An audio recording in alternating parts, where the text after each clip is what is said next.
नमस्कार, special bulletin में आपका स्वागत है। मैं हूं आपके साथ राहुल चौहान और बात करेंगे कैसी बदहाली स्ट्रेचर खींचने की मजबूरी।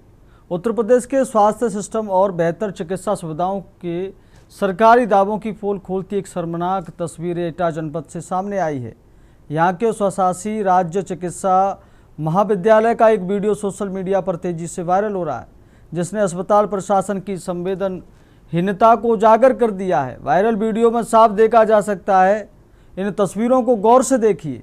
एक महिला जो खुद अपने मरीज की हालत को लेकर परेशान है, वह ऑपरेशन के बाद उसे स्ट्रेचर पर लेटाकर अकेले वार्ड की ओर खींच रही है। ना कोई वार्ड बॉय, ना कोई स्ट्रेचर अटेंडेंट। नियम कहते हैं कि मरीज को ऑपरेशन थिएटर से वार्ड तक ले जाने की जिम्मेदारी अस्पताल स्टाफ की होती है, लेकिन यह स्टाफ पूरी तरह गहरी नींद में था। क्या यही है एटा मेडिकल कॉलेज की कार्यप्रणाली? क्या ऐसी बेहतर स्वास्थ्य सेवा का दम सरकार भरती है? आज हम अस्पताल प्रशासन से जवाब मांगेंगे। पहले देखिए।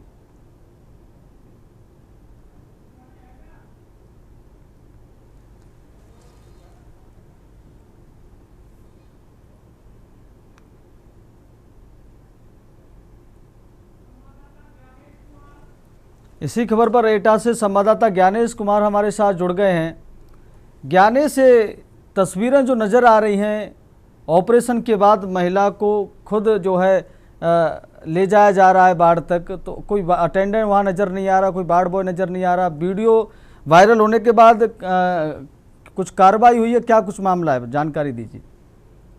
जी बिल्कुल, आपको बता दूं, मेडिकल कॉलेज की बदहाल स्वास्थ्य व्यवस्था का वीडियो जिस तरीके से सोशल मीडिया पर वायरल हो रहा है, सिस्टम पर पूरी तरह से बड़े सवाल खड़े कर रहा है। ऑपरेशन के बाद मरीज को खुद स्टेटस पर खींचकर वार्ड तक ले जाती दिखी महिला, ईमानदार जिम्मेदार कर्मचारी रहे नदारत। लेकिन सबसे बड़ी बात है, वीडियो में साफ तौर से देखा जा रहा है कि अभिभावकों की तस्वीर, ना कोई वार्ड बॉय मौजूद, ना स्वास्थ्य कर्मियों ने दिखाई जिम्मेदारी। स्वास्थ्य विभाग की कार्यप्रणाली पर लगातार उठ रहे सवाल शिकायतों के बावजूद भी जिम्मेदार अधिकारी साथ चुप्पी साधे बैठे हैं। लेकिन सबसे बड़ी बात है कि मेडिकल कॉलेज आज का मतलब नहीं, पहले भी बेहद चर्चाओं में रहा है, लेकिन अब तक के रिकॉर्ड में कभी अभी तक कोई प्रशासनिक या प्रशासन जो मेडिकल कॉलेज है उसकी तरफ से कोई कार्रवाई नहीं की जाई है। जी, अभी किसी अधिकारी की कोई प्रतिक्रिया आई है? वीडियो वायरल होने के बाद कोई एक्शन उसके ऊपर हुआ है? नहीं, बिल्कुल जिस तरीके से वीडियो वायरल हो रहा है इसके बावजूद भी कई संस्थाओं पर बैठी है, पहले जांच जारी है, लेकिन अब तक के समय में ना तो प्रशासनिक मेडिकल कॉलेज की तरफ से कोई बयान जारी हुआ है और न ही कोई प्रतिक्रिया निकल के आई है। जिस तरीके से उस महिला के द्वारा स्टेटस ले जाकर ऑपरेट कराती है, उसके ऑपरेट करने आने के बाद खुद ये स्टेटस से उस वक्त तक ये पहुंचाती है, जिस तरीके से वीडियो वायरल हो रहा है। लेकिन इस तरीके से या मेडिकल के प्राचार्य के द्वारा खत्म अभी तक नहीं किया गया है। और सबसे बड़ी बात है, पहले भी अधिवक्ताओं को लेकर पूछने गए जिलाधिकारी प्रेमचंद्र सिंह ने एक जांच कमेटी बनाई गई थी, लेकिन अभी तक उसमें भी कोई कार्रवाई नहीं हो पाई है। अब देखने वाली बात होगी कि जिस तरीके से मेडिकल कॉलेज की अधिवक्ताएं हैं, आखिरकार जिलाधिकारी जो नवाब जिलाधिकारी है अरविंद सिंह किस तरीके से कदम उठाते हैं। ज्ञानेश कुमार, बहुत बहुत शुक्रिया आपका तमाम जानकारी देने के लिए। तो ये एटा मेडिकल कॉलेज की बदहाल व्यवस्था की पोल खोलती तस्वीरें नज़र आई हैं और कोई भी अभी तक प्रशासन की तरफ से कार्रवाई नहीं की गई है। अब बात करेंगे सड़क पर आवारा पशुओं का आतंक। फरीदाबाद के पौष इलाके सेक्टर 15A में आवारा पशुओं का कहर थमने का नाम नहीं ले रहा है। यहाँ एक गाय ने बाजार से सामान खरीदकर घर लौट रही महिला और उसकी 2 छोटी बच्चियों को अपना निशाना बनाया। महिला की सूझबूझ से एक बड़ी अनहोनी टल गई, लेकिन इस घटना ने शहर की सुरक्षा व्यवस्था पर गंभीर सवाल खड़े कर दिए।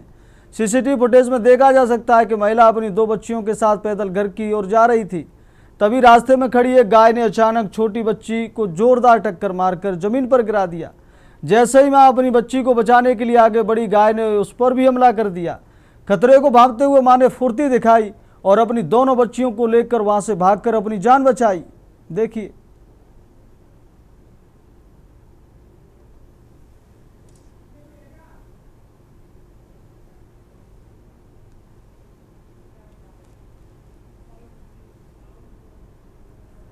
अब बात करेंगे विभाग सरकारी टल्ली कर्मचारी।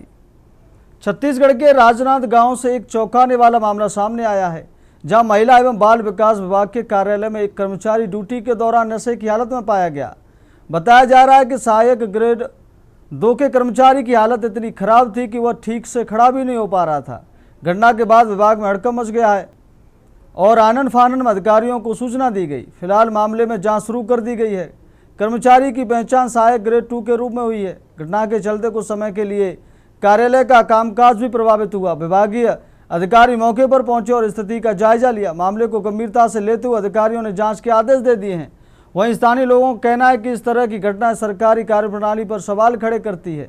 लोगों ने दोषी कर्मचारी पर सख्त कार्रवाई की मांग की है। एक्चुअली आज मैंने उनको पहले भी कार्यालय में समय पे उपस्थित नहीं होने के लिए और उसके लिए नोटिस दिया है। आज वो तबीयत ठीक नहीं करके उन्होंने बताया, तब भी मैंने उनको बुलाकर समझाइश दी है और आगे हम उन पे जो भी नियमानुसार जो आवश्यक कार्रवाई होगी वो करेंगे। क्या शराब के नशे में अभी क्योंकि देखिए मैंने उनका परीक्षण नहीं करा है उसका, इसलिए मैं वो नहीं बोल सकती, लेकिन मैंने उनको बुला के पूछा तो उन्होंने बोला कि तबीयत खराब है मैडम। तो मैंने ये भी बोला अगर तबीयत खराब है तो आप चले जाइए या तो यहाँ से। तो अभी मैं उसका परीक्षण कराने के बाद ही आपको इस बारे में बता पाऊँ।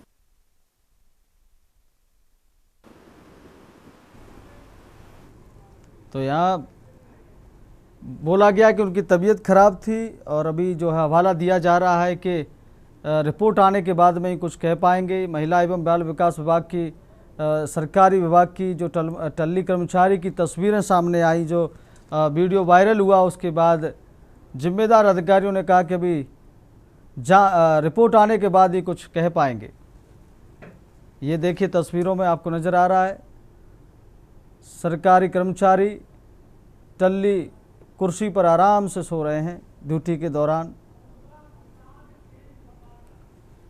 दुर्गा प्रसाद सेन संवाददाता हमारे साथ जुड़ गए हैं फोन लाइन पर। दुर्गा प्रसाद, क्या जानकारी अभी तक मिली आपको?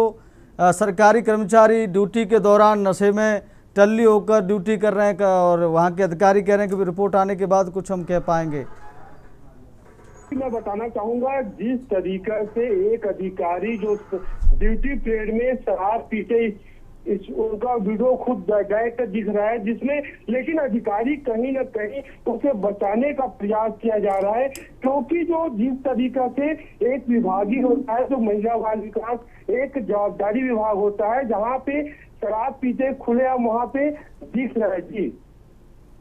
जी, अभी तक कोई एक्शन अधिकारियों की तरफ से ऐसा लग नहीं रहा है कि लिया जा रहा है, लेकिन सच्चाई क्या है, आपको क्या नजर आ रहा है? मैं बताना चाहूंगा जिस तरीके से वहाँ पे जो विभागीय होता है खुलेआम शराब पीना एक सवाल है, क्योंकि जब हमने अधिकारी से बात करने का प्रयास किया गया, लेकिन अधिकारी तो बोल के पल्ला झाड़ रहा है कि उसका कार्रवाई कड़ी से कड़ी किया जाएगा, लेकिन कहीं न कहीं अधिकारी को बचाने का प्रयास किया जा रहा है। जी, क्या इस घटना से दफ्तर में कामकाज प्रभावित हुआ है दुर्गा प्रसाद जी? बताना चाहूंगा कि जिस तरीके से शराब पीने से वहाँ पे कई जो काम होता है कामकाज काफी प्रभावित हुआ है। कई लोग जो है उसका नशा को देखते हुए कई लोग दफ्तर से भी वापस तो कहीं ना कहीं जिस तरीके से अधिकारी वहाँ पे खुलेआम शराब पीते, वहाँ पे जो केबिन है वहाँ पे जिस तरीका सोते नजर आ रहा है, और वहाँ कई लोग जो है महिलाएं लोग जो जिस तरीके से उसके बात को देख के कई लोग वापस गए हैं। जी, क्या प्रशासन इस मामले में कोई सख्त उदाहरण पेश करेगा ताकि भविष्य में इस तरह की लापरवाही ना हो? आखिरी सवाल दुर्गा प्रसाद जी।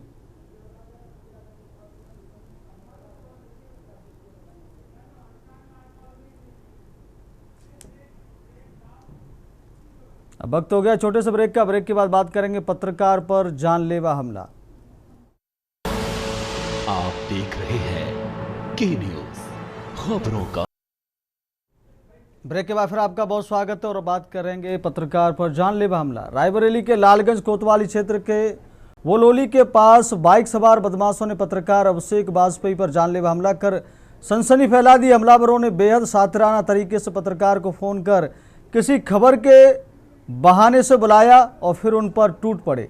जानकारी के अनुसार पत्रकार अभिषेक वाजपेयी को हमलावरों ने फोन कर खबर कवर करने के बहाने बोलोली के पास बुलाया था। जैसे ही अभिषेक वहां पहुंचे, घात लगाकर बैठे बाइक सवार बदमाशों ने उन्हें घेर लिया। हमलावरों ने लोहे की रॉड और केबल से उन पर ताबड़तोड़ हमला कर दिया। दबंगों की इस पिटाई से पत्रकार अभिषेक वाजपेयी खून से लथपथ होकर वहीं गिर पड़े। वारदात को अंजाम देने के बाद हमलावर वहां उन्हें जान से मारने की धमकी देते हुए मौके से फरार हो गए। स्थानीय लोगों की मदद से गंभीर रूप से घायल पत्रकार को सामुदायिक स्वास्थ्य केंद्र CSC ले जाया गया, जहां प्राथमिक उपचार के बाद उनकी नाजुक हालत को देखते हुए डॉक्टरों ने उन्हें जिला अस्पताल रेफर कर दिया है। देखिए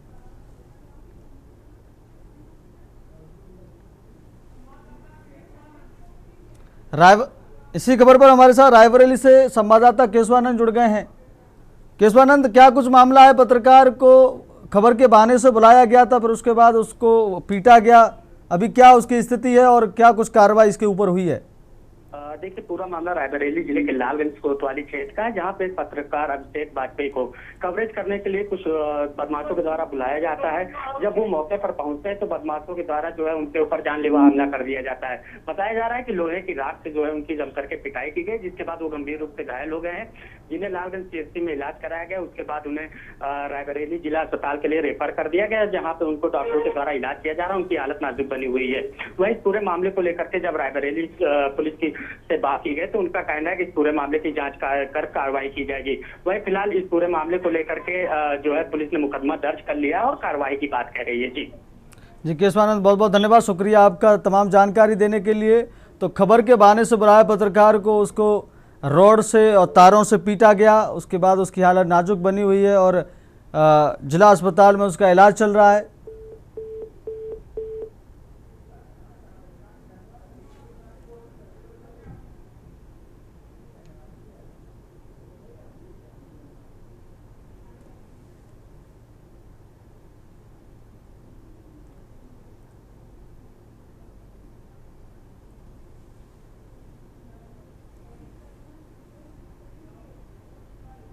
अब बात करेंगे फल सब्जियों की जांच गुणवत्ता पर आंच। हरिद्वार के ज्वालापुर क्षेत्र में खाद्य सुरक्षा विभाग ने बड़ी कार्रवाई करते हुए सब्जी और फल मंडी में औचक निरीक्षण किया। आयुक्त खाद्य सुरक्षा एवं औषधि प्रशासन के निर्देश पर गढ़वाल मंडी की टीम उपायुक्त के नेतृत्व में मौके पर पहुंची और मंडी में बिक रहे फलों और सब्जियों की गुणवत्ता की बारीकी से जाँच की। इस दौरान टीम ने संदिग्ध गुणवत्ता को देखते हुए कुल 8 सैंपल एकत्रित कर प्रयोगशाला जाँच के लिए भेजे हैं। अधिकारियों ने स्पष्ट किया कि मिलावटी या खराब गुणवत्ता के खाद्य पदार्थों को लेकर किसी भी तरह की लापरवाही बर्दाश्त नहीं की जाएगी और रिपोर्ट के आधार पर सख्त कार्रवाई की जाएगी। निरीक्षण के दौरान व्यापारियों को साफ सफाई, भंडारण और गुणवत्ता मानकों का पालन करने के निर्देश भी दिए गए हैं।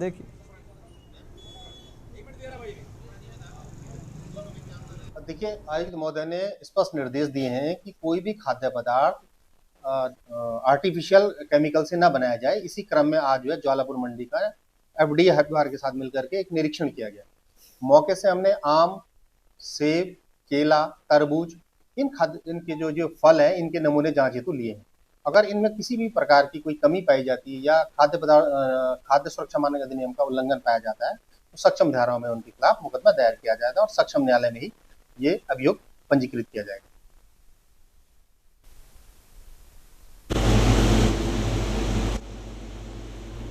तो मंडी में फूड सेफ्टी की टीम का छापा, ये अधिकारी वहाँ चेक कर रहे हैं, सब्जियों को गुणवत्ता की जांच की जा रही है कि सब्जियों की गुणवत्ता क्या है, कहीं फल खराब तो नहीं है, उनको जो है केमिकल से लगाकर तो नहीं बेचा जा रहा है। ये सब गुणवत्ता की जांच अधिकारियों के द्वारा की जा रही है। इसी खबर पर हरिद्वार से हमारे साथ संवाददाता जुड़ गए हैं, मनोज कश्यप जुड़ गए हैं हमारे साथ। मनोज, फल सब्जियों की मंडी में फूड सेफ्टी की टीम ने छापा मारा है, वहां गुणवत्ता की जांच की जा रही है, क्या कुछ पाया गया है, क्या कुछ स्थिति है, क्या जानकारी? जी बिल्कुल, देखिए लंबे समय के बाद में एक ऐसी कार्रवाई देखने के लिए मिली है। हरिद्वार के अंदर जो खाद्य सुरक्षा विभाग की जो टीम थी वो अचानक से आज सब्जी मंडी पहुंचे, वहां से 8 सैंपल भी ले गए। हालांकि जो सैंपल थे वो प्रयोगशाला भेज दिए गए, वहां से उनका तमाम जो है जांच की जाएगी। उसके बाद यदि सैंपल फेल होते तो उचित जो है कार्रवाई की जाएगी। लेकिन अभी देखने वाली बात ये होगी कि जिस तरीके से ये सालों बाद इस तरीके की कार्रवाई आज हरिद्वार में देखने के लिए मिली, जिसमें कहीं ना कहीं जो तमाम अधिकारी थे वो मौके पर पहुंचे तो इस बात को भी वहाँ पे जांचा गया था कि जहाँ पे सब्जी रखी जाती है वो कोई ऐसा स्थान तो नहीं है जहाँ पे सब्जियां गल जाती, सड़ जाती। क्योंकि अभी हरिद्वार में चारधाम यात्रा भी चली हुई, चारधाम यात्रा में लाखों की संख्या में जो श्रद्धालु होते हैं रोजाना हरिद्वार पहुंचते, तो उनके स्वास्थ्य को ध्यान में रखते हुए तमाम जो चीजें थी उसको ध्यान में रखते हुए आज यहाँ पे पे सैंपल लिए गए और 8 सब्जियों और फलों के जो है सैंपल लिए गए, उनको लैब भेजा गया। यदि सैंपल फेल होते तो उसी के अनुसार जो है आगे कार्रवाई भी की जाएगी। अब देखने वाली बात ये होगी कि जब इन सैंपल की जो रिपोर्ट आएगी उसमें क्या कुछ निकल के सामने आते हैं। यदि उसमें कोई लापरवाही पाई जाती है, सैंपल फेल होते तो उसके अनुसार ही मंडी के जो दुकानदार है उनके ऊपर यहाँ पे कार्रवाई भी की जाएगी। और खास बात ये भी है कि जिस तरीके से अभी आगामी 2027 में कुंभ मेला होगा तो कुंभ मेले को लेकर भी तमाम जो खाद्य सुरक्षा विभाग की जो टीम है वो अभी से ही अलर्ट मोड पे दिखाई देगी, क्योंकि इससे पहले कावड़ मेले का आयोजन भी होना है। तो कावड़ मेले में भी कई तरह के जो श्रद्धालु होते देश विदेश से कई श्रद्धालु हरिद्वार पहुंचते, लाखों की संख्या में जो दिल्ली, हरियाणा, पंजाब, उत्तर प्रदेश के जो श्रद्धालु हरिद्वार पहुंचते, खाने की चीजों को लेकर कई तरह का जो वाद विवाद है वो भी देखने के लिए मिलता है। तो उसको लेकर ही तमाम चीजों का ये सैंपल लिया जा रहा है और यहाँ पे उनको लैब भेजा गया है।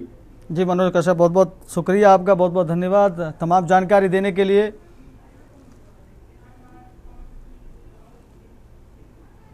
अब बात करेंगे गर्मी से बुरा हाल, बेजुबानों का ख्याल। उत्तर प्रदेश में पड़ रही भीषण गर्मी और 45 डिग्री के पार जाते पारे के बीच कानपुर नगर निगम ने शहर के बेजुबान जानवरों को राहत देने के लिए एक बड़ी मानवीय पहल शुरू की है। महापौर प्रमिला पांडे के नेतृत्व में नगर निगम ने पशु प्रेमियों और पार्षदों के सहयोग से शहर के विभिन्न हिस्सों में पानी की नादों के वितरण और स्थापना का अभियान छेड़ दिया है।